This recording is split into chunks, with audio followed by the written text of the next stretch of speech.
taratibu katika mchakato wa kuchukua hizo hatua, basi anayo haki ya kukata rufaa. Lakini rai yangu kwa ujumla kwa viongozi wa Chadema kote nchini ni kuwakumbusha viongozi wa chama, kama mtu ana jambo lolote kupitia mkondo wa chama. Sasa kwa nini kwa kesi hizi hatua zimechukuliwa mapema? Sisemei hao makatibu wa kanda waliochukua hatua huko watasema wenyewe misingi ya kuchukua kwao hatua, lakini kwa nafasi ya mtendaji mkuu niwaambie tu kwamba kuna taarifa tulikuwa nazo kabla za uwepo wa watu ambao walikuwa wanazunguka kushawishi baadhi ya viongozi na wengine wakakataa kufanya press conference za kusema hizo tuhuma kwa kupewa pesa, kwamba mtu anapewa milioni 2 kwa press conference ili akazungumze hayo. Sasa ukisha kuwa na madai hayo na tuliyapata kabla, alafu matukio yakatokea, na kabla yake kuna press conference ilifanywa na mtu ambaye sio kiongozi wa chama, katika hali ambayo inaonyesha kabisa kwamba kuna mpango unaendelea, hatua za kuchukua katika mazingira kama hayo zinakuwa za tofauti sana, kwa sababu hapo sasa hakuna nia njema ya kuzungumza mambo ya chama, ila kuna usaliti na kutumika kutaka kuchafua chama na viongozi wake kwa mazingira hayo tu ya uwepo wa madai ya mipango na rushwa. Lakini kwa kuyasema hayo niweke indhari mbili, kwa sababu katibu mkuu ndio ofisi ambayo inapokea rufaa zinapokuja. Nasema hayo bila kuingilia hatua zozote ambazo mwanachama ataamua kuchukua kukata rufaa na kujustify kile alichokifanya, na nasema haya vile vile bila kuingilia uhuru wa wanachama na viongozi. Kama mtu ana malalamiko dhidi ya yoyote kwenye jambo lolote, afuate utaratibu wa kikatiba na kikanuni kwa kuwasilisha malalamiko rasmi kwa maandishi na ushahidi na kwenda kupeleka hilo jambo kwenye vikao vya chama. Juu ya ndugu yangu wa jambo Joseph, kuhusu Joseph Mbilinyi na mikutano, umezungumza kwamba kwenye kanda nyingine viongozi wamepokelewa na wenye viti wa kanda, na lakini kanda ya Nyasa hakupokelewa, na baadaye kazungumza kwamba kuna mikutano mingine ambayo ilikuwa inaendelea Morogoro. Msemaji mwingine akawataja Lema na Boniface kwamba walikuwepo kwenye hiyo mikutano mingine, na akatoa maelezo ambayo nimeyasikia. Ni vizuri wanahabari mkafahamu, kuna mambo hatuyasemi kwenye vyombo vya habari, lakini lazimika kusema kwa sababu yameulizwa. Tulipopanga operation ya katiba mpya Free Tundu Lissu na tukatangaza hapa ratiba ya operation, tulisema kwamba tunakwenda kufanya uzinduzi wa kitaifa Katoro, kanda ya Victoria, mkoa wa Geita, na baada ya uzinduzi wa kitaifa tukasema tutakwenda kanda kwa kanda. Kwa tulipopanga ratiba ya uzinduzi Katoro, zipo kanda ambazo zilishaanza mikutano kabla hata ya uzinduzi wa kitaifa operation. Tulipopanga ratiba ya Katoro, katibu mkuu nikatoa wito tu kwa kanda zote katika ile siku ya uzinduzi wa mikutano ya taifa ya Katoro Geita, kanda ya Victoria, kanda zote zisitishe mikutano maeneo mengine, na kadiri inavyowezekana wenye viti wote wa kanda na viongozi wengine kwa kadiri ya uwezo watakaojaliwa wafike Katoro kwenye uzinduzi wa kitaifa. Wakati hili linaendelea, kati ya kanda ambazo zilikuwa zinaendelea na ziara ni kanda ya Nyasa, ambapo Joseph Mbilinyi ambaye ni mwenyekiti wa kanda pale alikuwa anaendelea na ziara katika mikoa mbalimbali. Wakasitisha ziara wakajiunga kwenye uzinduzi. Baada ya uzinduzi tulioufanya Katoro, tukaendelea na msafara operation tukiwa tuna timu moja na msafara mmoja, mpaka baadaye makamu mwenyekiti wa chama akapata safari ya kwenda nje, Mheshimiwa John Heche, na tukaongoza hiyo timu mpaka tukafika Arusha, tukamaliza operation ya awamu ya kwanza. Tulipomaliza operation ya awamu ya kwanza Dodoma,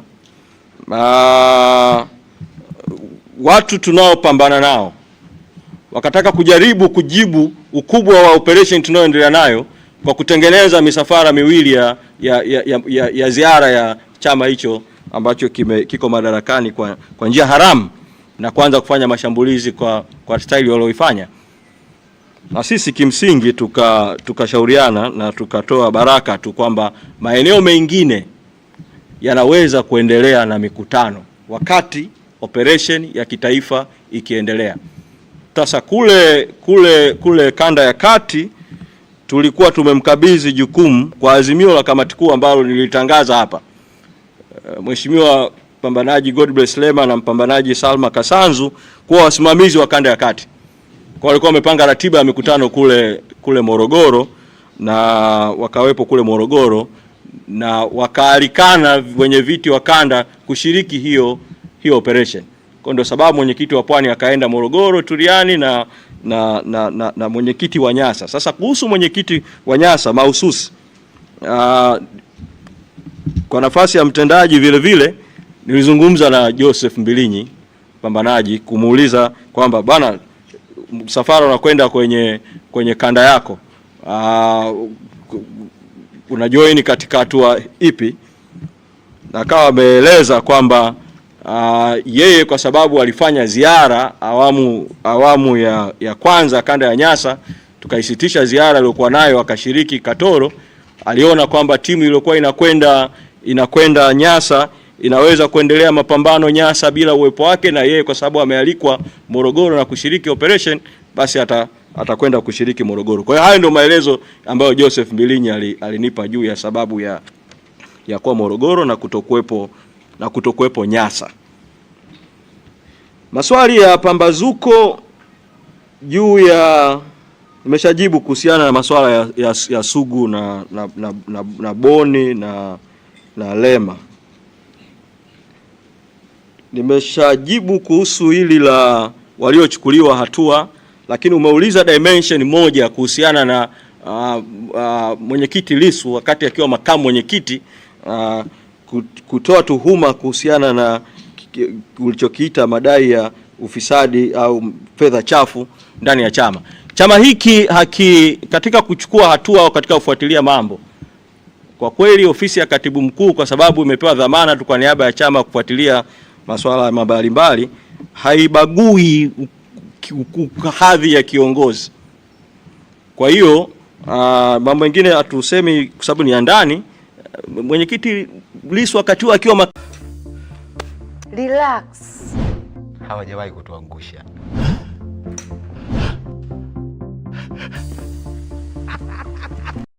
na nini kiliamuliwa kwenye kamati kuu si wakati wake kuyazungumza hapa, lakini nataka kuambia tu kwamba hatua kama hizi ambazo zinachukuliwa kwa wengine, sababu alikuwa ni kiongozi wa kitaifa, ofisi ya katibu mkuu ilifanya huo mchakato.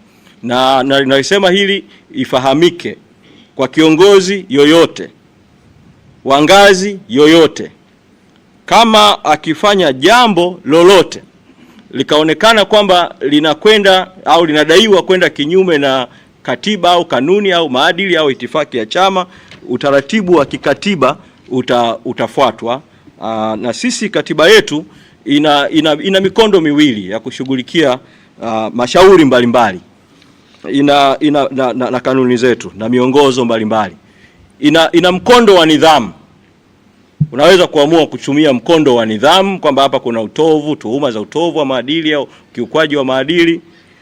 Lakini vile vile kuna mkondo wa usuluhishi, upatanishi na katiba na kanuni. Katiba imetoa mamlaka ya kuundwa kwa mabaraza ya chama, na kanuni na miongozo imeweka baraza la wazee wa chama, na baraza la wazee la chama ndani yake kuna chombo kinachoitwa caucus ya wazee.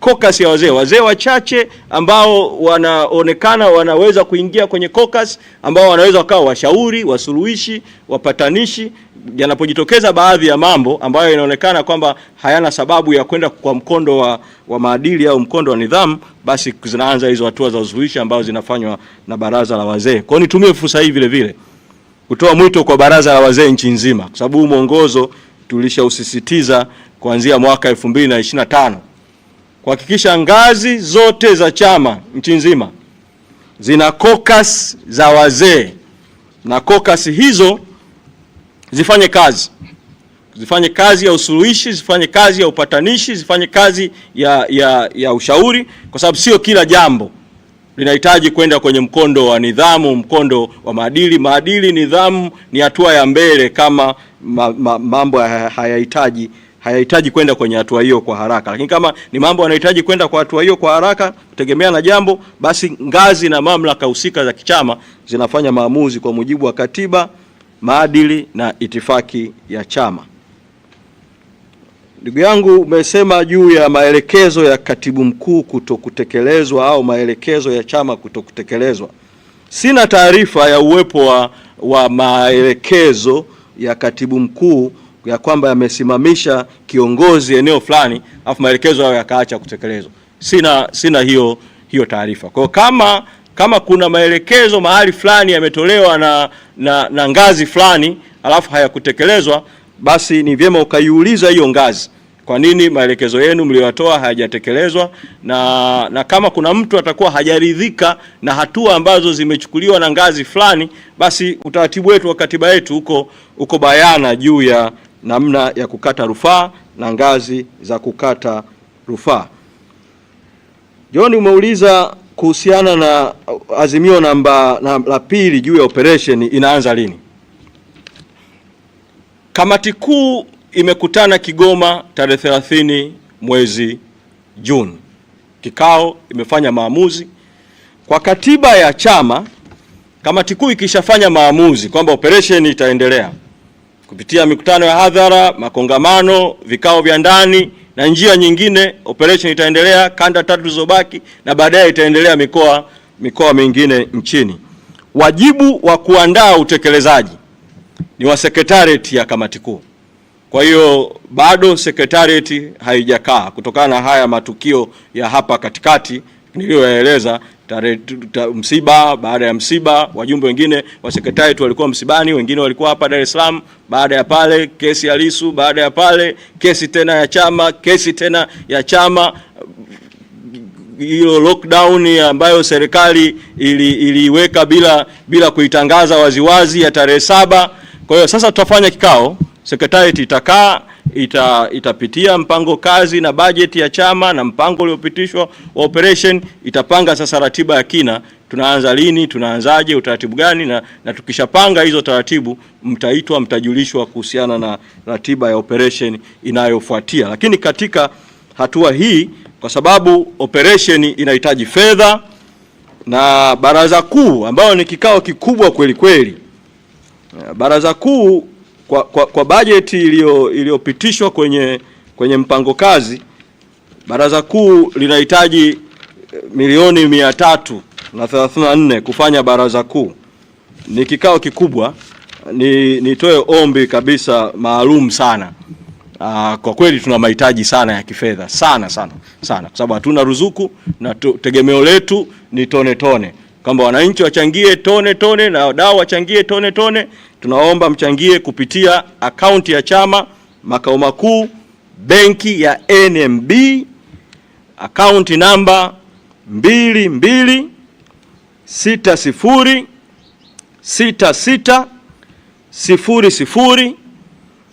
2260600140, inaitwa Chama cha Demokrasia na Maendeleo. Narudia tena, NMB Bank, akaunti namba 2260600140, au namba ambayo imezoeleka ya M-Pesa, jina litasoma Chadema Headquarters, namba ni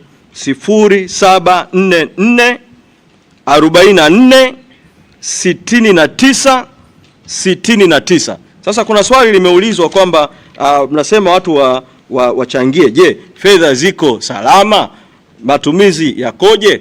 Tulipoondolewa tu zuio haramu tarehe 15 mwezi Aprili, kauli niliyoitoa hapa makao makuu ya chama mbele yenu waandishi wa habari, niliwaambia kupitia kwenu Watanzania waichangie Chadema, na tukaweka utaratibu kwamba watu wachangie kwa mifumo hiyo, na tuliwaambia kwamba fedha zenu zitakuwa salama, na naomba niwahakikishie tu kwamba fedha zinazochangiwa za chama ziko salama na zinatumika kwa mujibu wa taratibu za kifedha kwa maamuzi ya vikao, na taarifa za mapato na matumizi zinatolewa kwenye vikao vya chama. Na kikao kilichopita cha kamati kuu, pamoja na mengine kwa sababu ya maazimio ambayo tumetangaza kwa umma, lakini kikao kilijadili vile taarifa ya katibu mkuu ambayo ilihusisha vile taarifa ya fedha ya chama, na hakukuwa na swala lolote juu ya matumizi ya fedha ambalo linaweza kutumika na muuliza swali kusema kwamba kuna jambo ambalo inahitaji hatua zozote zile. Kwa hiyo mambo yako sawa sawa. Na kwa pesa ambazo zinakusanywa mikutanoni tone, utaratibu tuliouweka kama sehemu ya kuhakikisha matumizi ya fedha yanazingatia pamoja na kuwa fedha zinakusanywa mkutanoni pale na kwa uwazi kiwango kinatangazwa pale mkutanoni, maelekezo ni kwamba ili pesa zitumike lazima kwanza ziingizwe benki. Kwa zinakuwa banked ili zitoke sasa. Kama zinarudi kwenye operation kwa ajili ya mafuta, zinarudi kwa utaratibu wa kuingia kwanza kwenye account ili kuhakikisha kwamba kuna accountability. Na ili pesa itoke kwenye account ya Chadema, manake haya mambo yanazungumzwa bila watu kufahamu utaratibu wa kifedha wa chama. Katibu mkuu ni afisa masuhuli wa chama. Na utaratibu wetu wa kibenki makao makuu ya chama, kuna kategori mbili za watia saini ili pesa itoke kwenye akaunti zetu za makao makuu za benki. Kategori ya kwanza yuko mwenyekiti wa chama na katibu mkuu. Sasa mwenyekiti wa chama yuko gerezani, kwa maana yake kategori ya kwanza yuko katibu mkuu. Kategori ya pili sasa ndio yuko mkurugenzi wa fedha na maafisa wengine katika kusaini. Kwa tafsiri yake ni nini? Pesa za makao makuu zinatoka zikiwa cheki imesainiwa na katibu mkuu wa chama na mpaka sasa hakujawa na tuhuma zozote popote. Sasa tunaposikia kuna tuhuma zinarushwa kwa viongozi wengine kuhusu matumizi ya pesa za tone makao makuu, najiuliza kwamba hawa watu wanaelewa taratibu za kifedha na utaratibu wa kitaasisi kuhusiana na masuala ya fedha, au tuhuma zinatolewa tu kiujumla.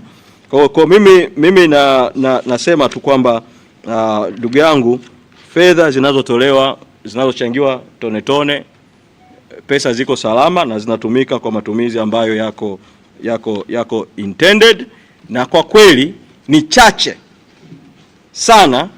Tunawashukuru Watanzania kwa kutuchangia kwa nguvu kubwa, lakini ni chache ukilinganisha na kiwango cha mahitaji tulichonacho. Kwa tunapita katika kipindi kigumu kidogo cha kifedha. Lazima tuambizane ukweli, na Watanzania ambao mna imani kubwa sana na Chadema, mna tumaini kubwa sana na Chadema, namna ya kuisaidia Chadema mojawapo ni kuichangia Chadema. Hata kama una hofu ya kuchangia wewe binafsi moja kwa moja, tafuta njia yoyote ile, imradi mchango ufike kwa Chadema, usaidie kwenye mapambano ya haki ambayo tunaendelea nayo. Sasa kuna jitihada zinafanywa za kutengeneza hii, unajua, mbali za ufisadi, una tuhuma za mauaji. Chama kinachotawala kina tuhuma mbalimbali za ufisadi, kina tuhuma za mauaji. Kwa sasa wanajaribu kurusha tuhuma kwa Chadema ili pengine ama waseme tuchafuke wote, hii taasisi yenye imani na matumaini ya watu nayo ichafuke, au Watanzania wakate tamaa ya kuchangia. Kwa ile wimbi la kumichango kule ya tone na halaiki ya watu kuchangia kwenye tone. Sasa mbinu ya kudisturb ni tumia watu ambao nitatumia lugha ya Kiingereza wanaitwa agent provocateurs, kwamba tengeneza tuhuma, kuza tuhuma, tengeneza mkakati wa kusambaza, lengo likiwa ni kukatisha watu tamaa na kutengeneza mgogoro usiokuwepo na kutengeneza tofauti zisizokuwepo. Na katika hili niwaombe sana wote wanaunga mkono Chadema, wote wanaopenda haki, wote wanaopenda demokrasia, wanaopenda mabadiliko, wanaopenda uhuru, ikiwemo wanaharakati wa mitandaoni, niwasihi sana, acheni friendly fires. friendly fires, kwamba watu tuna ajenda inayofanana juu ya katiba mpya, tuna ajenda inayofanana juu ya haki za watu, juu ya kutaka haki, ukweli, uwajibikaji kwenye mauaji ya Oktoba. Tuna ajenda inayofanana kutaka free Tundu Lissu, mwenyekiti awe huru. Alafu hapo katikati watu wenye ajenda zinazofanana wanaanza kushambuliana wao kwa wao. Kwa watawala watakuwa wana faida, wanafurahi sana kwamba sasa mjadala unahama, kwamba hapa sasa kuna diversion, kuna division, kuna deception. Bibi nasema tulenge ajenda moja, tulenge mstari ulionyooka, na mstari ulionyooka ni katiba mpya, free Tundu Lissu. Na mimi nasema kwamba kwa heshima kubwa sana, na nashukuru na nawashukuru sana wote ambao wameendesha kampeni ya kumlinda makamu mwenyekiti wa chama Mheshimiwa John Heche. Ni jambo zuri sana watu kulinda viongozi wa chama, lakini niseme kwamba imetosha. Tutatolewa kwenye mstari, mtaanza kujadili vyombo vya habari, mitandaoni, kila mtu tunajadili kuhusu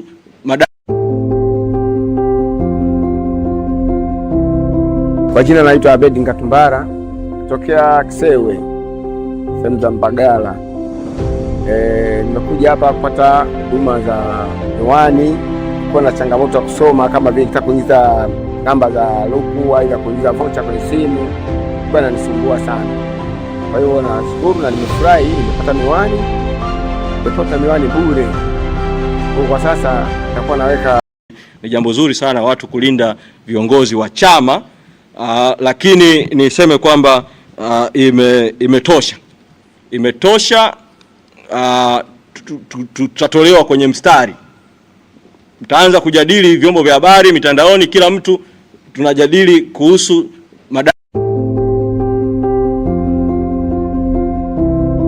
Kwa jina naitwa Abedi Ngatumbara kutokea Kisewe, sehemu za Mbagala.